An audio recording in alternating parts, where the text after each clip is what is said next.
कदाचित् कालिन्दी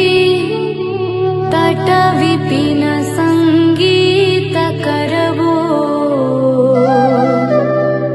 मुदा भीरी नारी वदन कमला स्वाद मधुपा रमा शम्भुर्ब्रह्मा वरपति गणेशार्चितपदो जगन्